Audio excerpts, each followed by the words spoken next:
The story opens with a radio broadcast announcing that a devastating famine has struck Spain. Supplies are vanishing rapidly, and the crisis has grown so severe that the government has begun imposing strict control over ordinary citizens. Those unable to survive on their own, the elderly, children, and pregnant women, are being imprisoned or executed. Fear grips the nation, and people are desperate to escape by any means possible. Many are attempting to flee illegally, hiding inside cargo ships bound for other countries. Amid this chaos, we meet a couple, Mayan and Nico, who are just like countless others trying to escape this living nightmare. Mayan is heavily pregnant, in the final month of her pregnancy. In their search for hope, they come across smugglers who transport people out of the country inside shipping containers. However, when the smugglers see their vulnerable condition, they demand even more money. The couple, having nothing left, are forced to hand over even their wedding rings. After falsely assuring them that everything will be fine, the smugglers shove them into a cargo container labeled Nowhere, already crowded with other pregnant women and their families. The plan is simple. The container will be transported by truck to the port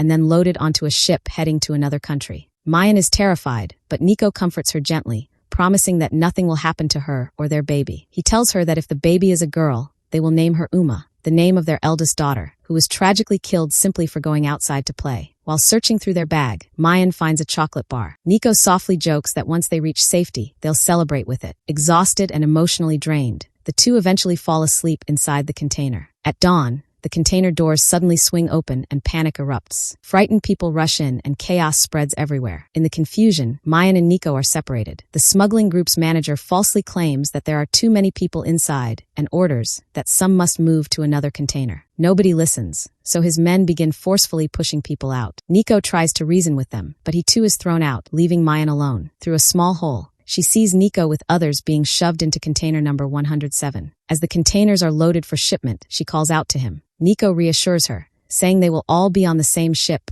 and will reunite at the next port. He warns her not to trust anyone and to take care of herself. Soon after, their truck moves toward the ship. On the way, Mayan glimpses people protesting against the government, but the police and military brutally beat and arrest them. The government itself is enforcing this violence. The sight terrifies her, yet survival leaves her no choice but to continue. Later, the container halts unexpectedly. Everyone hides inside a secret compartment built into the container. Through a crack, Mayan sees police officers inspecting containers after receiving reports that people are hiding inside them to flee the country. When the door opens, no one is visible because they are concealed. However, the chief officer is sharp and quickly realizes there is a hidden compartment. He enters and announces that if they come out willingly, they will be spared. Otherwise, they will all be killed. Fear spreads instantly. Mayan hides on top of a wooden crate. Suddenly, a terrified girl emerges, and without hesitation, the officer orders his men to fire. Gunshots fill the container, and within moments, it is stacked with lifeless bodies. Mayan trembles silently above, witnessing the massacre. Somehow, she manages to stay still and survive. The officer then commands his men to remove the bodies and proceed with loading the container onto the ship. Now alone inside the container, Mayan tries calling Nico, but the call fails. She spots a bag containing food and tools. From it, she takes a drill machine, a phone, and a knife, keeping them close. Exhausted beyond measure, she sits in a corner and unknowingly drifts into sleep. In the middle of the night,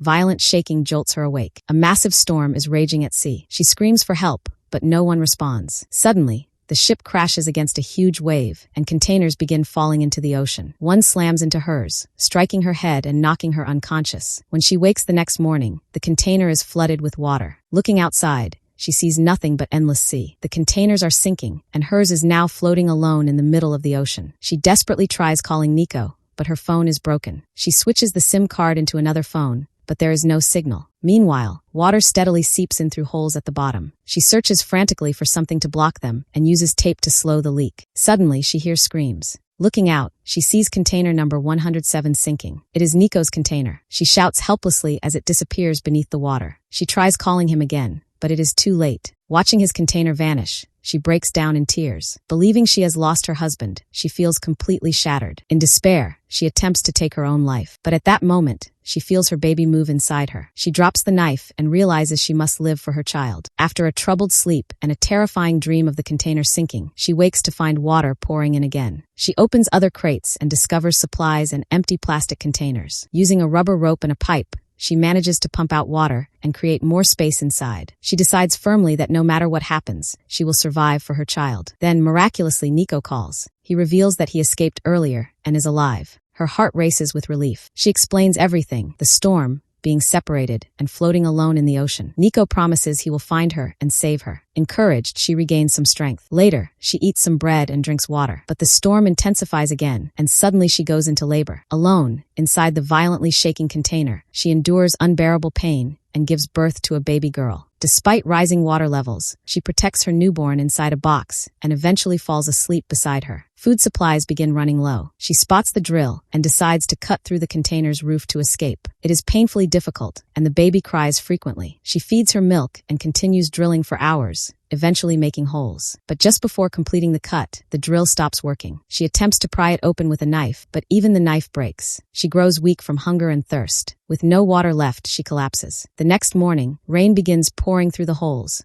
providing her with drinking water. Using a belt, she finally pulls the cut metal free. Sunlight hits her face, filling her with renewed hope. For the first time in 7 days, she feels fresh air. On top of the container, she changes her baby's clothes and tosses the old ones into the sea, attracting fish. She attempts to catch them, but initially fails. When an airplane flies overhead, she breaks a TV screen to use its glass as a signal mirror. While rushing, she badly injures her foot. Despite this, she tries signaling, but the plane disappears. She cleans her wound with alcohol and stitches it herself using wire from the broken TV. The pain is immense, but she persists. She constructs a makeshift fishing net and finally catches fish, eating them raw and storing extras. For 2 more days, they survive. Then she receives Nico's final call. He confesses he was shot by an officer while escaping and may not survive. Through tears, she tells him about their daughter, who resembles Uma. With the phone battery dying, Nico hears his newborn daughter's voice one last time. The next morning, realizing the container is filling with water again, she builds a small raft from wood and plastic containers. Before leaving, she remembers her older daughter's photo and the chocolate Nico had saved. She goes back inside to retrieve them, but her foot gets trapped in a belt as the container sinks. After a desperate struggle, she cuts herself free and surfaces, only to see the raft drifting away. A shark circles nearby, terrifying her, but it does not harm the baby. She swims desperately and reaches her daughter, tying a rope from the raft to her hand to prevent separation. Weak and exhausted, she drifts with the waves. Spotting a seabird, she believes land is near and holds on to hope. By morning, a fishing family notices something floating surrounded by birds. They approach and discover a box containing a baby girl. Shocked, they see a rope tied to her and pull it, bringing up an unconscious Mayan. They perform CPR, and after tense moments, she regains consciousness. Her first question is about her daughter. When they hand Uma to her, safe and alive, Mayan embraces her tightly. After surviving 10 harrowing days at sea, she has saved both herself and her child.